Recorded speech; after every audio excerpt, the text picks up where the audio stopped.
Good afternoon. Welcome to Eretz Israel. Rabbi Nachman is going to teach us that every day has its good, but not every person merits to the good of that day. He begins with a piece of Talmud that is rather famous from Masechet Megillah, where Rabbi Yeshua ben Levi, one of the great Tanaim and the students of Eliyahu HaNavi, amongst others, they asked him, "B'may rachta yamim, how did you become so old?" It's an important question, right? Everybody that has a good life wants to live a long time. You notice the billionaires are putting a lot of money into the aging gene. Okay, so be it. If you have a lot of good in your life, why not live a long time and enjoy it? And why not spread the joy with others? But he answers them, Vatran hayiti b'mamoni. I was a person who forgave other people with my money. If they owed me something, okay, forget it.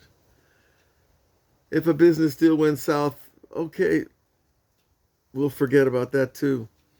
And when you're a vatran, someone who forgives things, you don't carry it in your heart.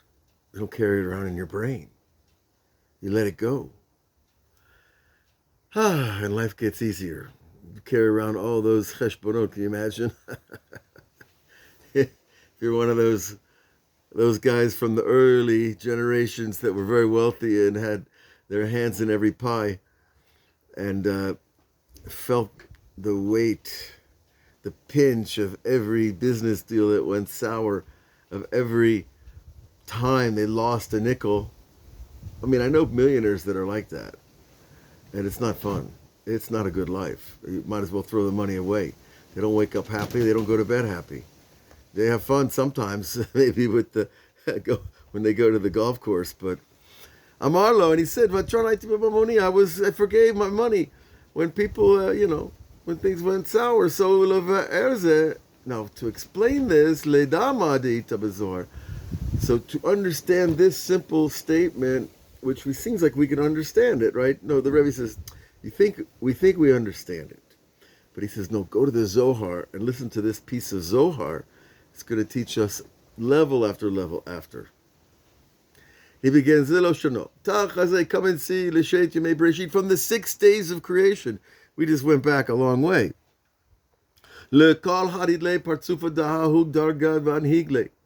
Every soul comes from a certain cosmic family, if you will. Partsuf literally means in Aramaic face, but it's a collection of forces that create a member of a cosmological family, which are called the Father, the Mother, the Son, and the Daughter, with a crown over all of them. Now, each of those faces are made of the famous 10 Sfirot that you've probably heard of, if you've looked a little bit at Kabbalah and Hasidut. And the 10 Sfirot, of course, are the traits of God that He invested in man, that He gave to us to create personality. But those 10 traits are also split into 5 macrocosmic concept energy fields called Abba, Ima, Ben, Ubat, father and mother, son and daughter. Of course, she's the queen. Now, this paradigm is something that you have to memorize if you want to go forward in Kabbalah and Hasidut. But even for our purposes today, just understand that every person is born under the influence of one of these qualities. Some people just are like, they seem like fathers. They have that personality, and mothers and daughters and sons. Okay, and so what does that help us understand about giving up on our money to live a long life? Well, we're a little bit down the road from that still. But each day has this trait that guides the day and the person. And you will not find any day that doesn't have good in it. No matter how bad your day is right now, there is some good somewhere in that day. It might be 1 minute before, well, the Jewish day ends at sundown, but 1 minute before sundown, and something good is going to come along. And if you believe it, God will show it to you.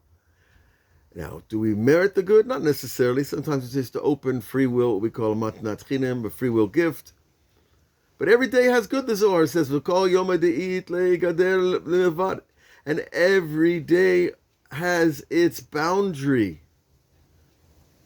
In other words, days don't mix. Now, think of a day. It's not just a 24-hour period. It's a 24-hour energy field that never was and never will be again.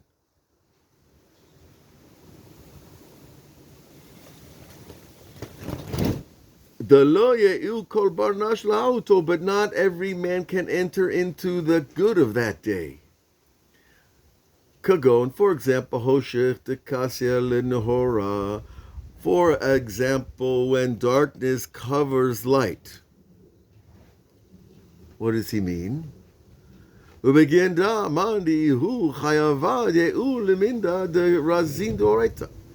therefore, he jumps a little bit here, that a person who wants to explore the secrets of creation, whether he's a scientist or a Kabbalist or a teacher or a student, whether it's a Thursday night class with your friends, when a person wants to go in there, into those places of the secrets of creation, which we're actually entering right now, from what we've already talked about, when you talk about Sfirot and Partsufim, the traits and the family members of the cosmic union, well, it's pretty Kabbalistic. Okay? However, we're still here. We're down here in the back porch. Everything's solid and we're not going anywhere too fast. So we learned that there's no day that doesn't have any good, but not everybody merits to enter into the good of that day. And he tells us that a person who doesn't merit, who has sins, he cannot enter into the secrets of the Torah. So that tells us, wait a minute, he just talked about the good of the day, then he talked about the secrets of the Torah. There must be connection between the good of that day and the secrets of Torah. In other words, every day's good is the secret that day holds. And when you get that secret, you get expanded consciousness. And then all of a sudden, everything looks better. Even a not such a nice day. Let's see where it goes. And the person who doesn't merit to that day's good, that day's secret of life and creation, well, there are snakes and scorpions in that person's brain. And they will not let him go into that place that is not his, that he doesn't have, because evil and good cannot dwell together in the same place, not in our brain and not in our heart and not in our land. And I'm talking about Hamas level evil, okay? I'm not talking about people that fall and get up and fall and get up. We all do that. We're talking about people that make a living on evil, that have a cult of death, okay? They're around, but there's a big one out there. But they're coming down too. Now, so on an individual level, though, there are these thoughts that are going to keep us from having that power of contemplation to enter the secrets of creation. This is the way God protects the worthy from the unworthy as well. Aval ma'de'ihu tov, but the person who is good, that has good, that nurtures good, even if he falls, which we all do, kol ilei netirini nan memra, all these guards that don't want to let him into the palace of the secrets. But one who has good, they open for him the doors. And he gives us some more secrets here.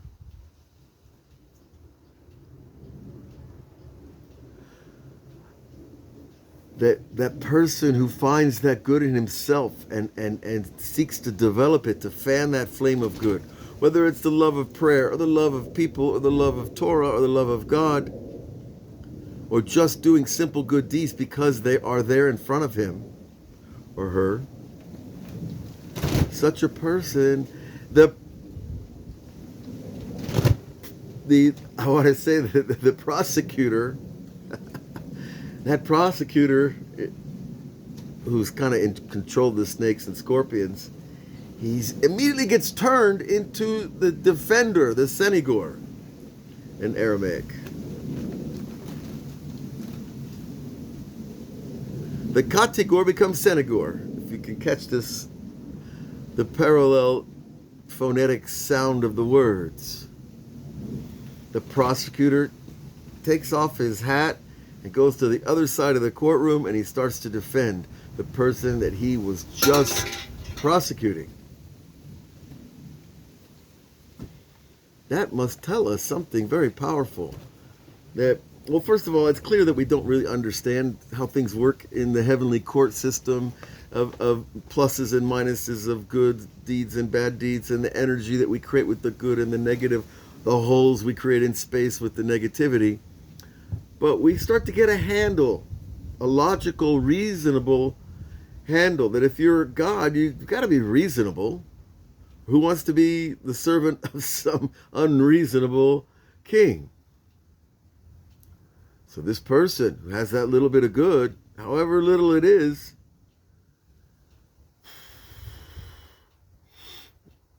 he is allowed to go into certain gates. Now the gates, think of the gate as the window where that quality emerges into the upper roots of the soul. In other words, you have a soul in your head. It helps you think, it helps you feel, it helps you process. We call it the brain, but there's something animated in the brain. Otherwise, why would there be death? But of course, we know that the death was brought into the world for a necessary reason, which is the creation of free choice. However, there are gates, and a person can be admitted to them if he merits. So some people, the Rebbe says, they open the gates of love. The people think, well, either you love or you don't love. It's not so simple, because there are people that want to love, but they can't feel the love. The gate is closed. And there are people that love all the time because that's their nature and they didn't do anything to earn it. And maybe they had very loving parents and their soul was from that root anyways.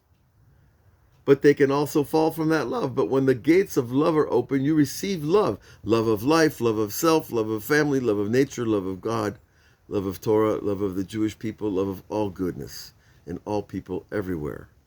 The great love that cancels out all negativity, that all the world talks about and needs more than ever. It's the ultimate irony of mankind is that we oftentimes need war to reveal our love. Let's not think about that too much. It hurts. But hurt is also good in measure.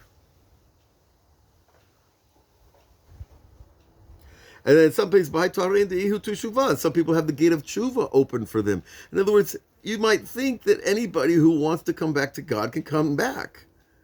Get back in the palace where it's good. And not up there on the streets where you get things happen. No, we're not necessarily given the gate of tshuva. It has to be a gift from Hashem based on what we just said, that spark of good. So some days have a spark of good called tshuva. Some days have a spark of good called love. And then there's other gates. Which are according again to the tree of life. The gate of truth. To be honest is not a simple thing in this world. But to be truly honest and to maintain your integrity is a tremendous achievement. And the gate of loyalty, the gate of strength, perseverance, the gate of dignity, the gate of victory, splendor. All these are names in English of the Hebrew equivalents of the names of the Sefirot, the traits that God planted in us. Now, each day has one of these goods, right, in it. And he goes on to tell us that every tzaddik receives according to his level. Ein tov ela Torah, but all the good, the real good that we're talking about, he tells us, which loops back to what we said a moment ago, that the good that we're talking about is Torah, is spiritual illumination. It is nice to get a check in the mail by surprise. But that money might not make you a better person. The spiritual light of the Torah will, every time. Now you might say, well, but it doesn't last. I'm still the same guy tomorrow when I wake up. Not exactly the same guy. A little difference. Even if you have just the memory of the experience of the closeness to Hashem, it will stay with you your entire life.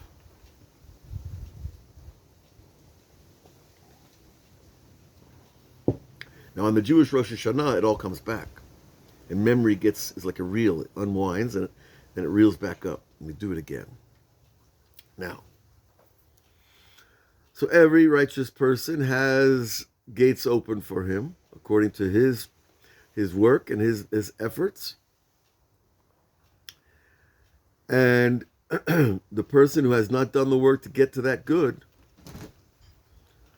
he's prevented from coming into what we called the snakes and scorpions in his thoughts. And what are those snakes and scorpions? But the Rebbe says these are the thoughts that block us from doing the work. But when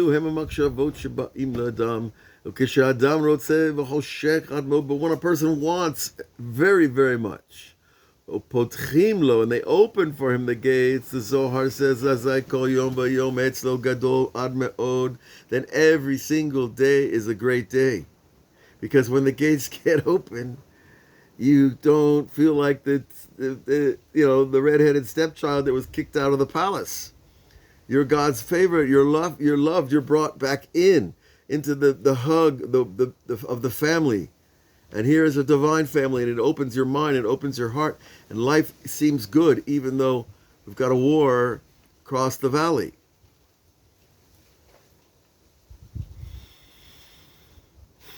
Which is the challenge of every day here now in Eretz Israel, as you can imagine. We'll talk about that separately another time. Let's go forward with the Rebbe, because the Torah is always going to save us and bring us out of the dark. So, but when a person wants very much, God opens the gate, he receives that good of that day in that particular trait, and it's very, very good. Ki ro'eh masiga tova ganus, because he sees and he comprehends and he integrates the good of that day. Hayinu razin doraita, which are the secrets of Torah, ashayach le'oto hayom, that are connected to that day. So you might say, well, I'm not a Kabbalist. I'm not interested in learning Zohar. I'm not interested in the secrets of creation. That's too high for me. I'm not that deep. I like basic stuff. Do good. 10 Commandments. Good place to start. Fine.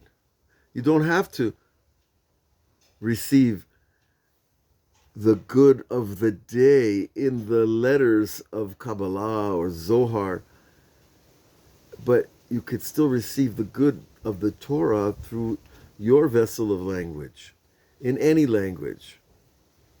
It starts out in Hebrew, it comes out into the other languages and spreads into the minds of human beings. But it's still good, and it still illuminates you, and it still makes you feel the world is somehow right, even with all the wrong that we see. And when you can get to that level that the world is right, this is what is happening, whether it's war, thievery, destruction, wherever you see this evil, it's man-made, first of all, but it's man-made with God's wisdom in order to bring us to a greater good. And that's really the test of every day, is finding the good in the world that corresponds to the good that we learn in the Torah. I don't open up the Torah just to learn a book. I open up the Torah to see what's going on out there. And when your mind makes that link between the Torah and reality in your everyday life, then you're like, oh, okay, now I get it, why these Jews are so dedicated to their book, because their book is translating reality to them and back out into the world. And you receive the light of God's will, his desire. And that fills your vessel of desire, and you no longer feel empty in your heart, and that pain gets soothed by a greater understanding. So I want to bless all of you with that greater understanding. we're going to continue this Torah. Hopefully tomorrow. I say that, and tomorrow never comes, right? But no, we're on it. We've been on it for almost 4 years. We're going to keep on it until forever, perhaps. It depends on how that aging gene works out, right? How we keep, they keep working on that thing. Maybe we'll be like Noah, live 960 years, or Methuselah, or all these other ancients. But there's a lot of science coming out now about that, about aging, that is proving that man can live much longer than we realize. So we have to, as Rabbi Yehuda Nasi found out from Rabbi Yeshua ben Levi, said, forgive about the money, and your heart is going to be open and much less baggage carried around. Have a great day. We'll see you again tomorrow.